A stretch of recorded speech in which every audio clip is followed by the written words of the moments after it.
Allahın adıyla. Salam dəyərli tamaşaçılar, hər vaxtınız xeyirli olsun.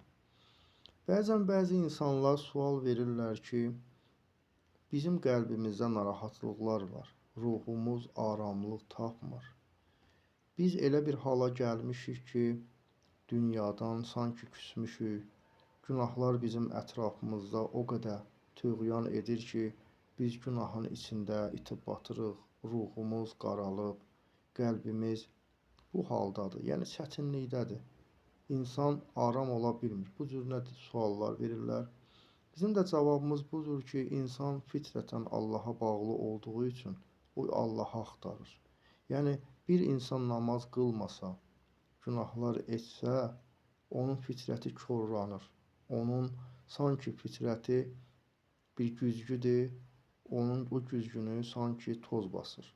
İnsan gərək öz fitrətini oyada, Allaha doğru gedə. Gecə-gündüz otura, fikirləşə, yol gedəndə də, oturanda da, duranda da fikirləşə ki, Allahım mənə rəhm elə.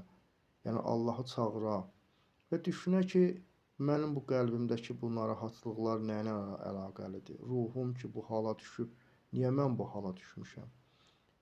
Və o Allahı çağırdıqca, düşündükcə və Allahı istədikcə artıq başa düşəcək ki, o qəlbən Allaha bağlıdır.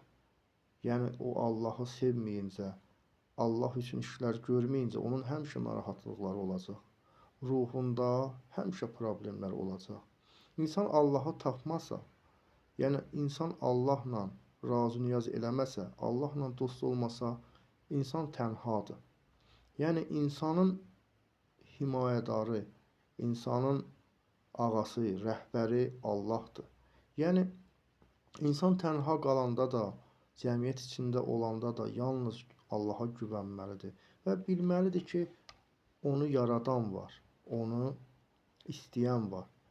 Əgər insan Allahı unudanda qəlbi bu cür olmalıdır. Qəlbində narahatlıqlar olmalıdır. Amma o adamlar ki, Allahı tapıblar, Allahla razı-niyaz edirlər, Allahı sevirlər, Allah üçün iş görürlər və Allah üçün hər şeyindən keçirlər. Bu insanlarda aramlıq var, ruhları gözəldir, ruhları böyükdür.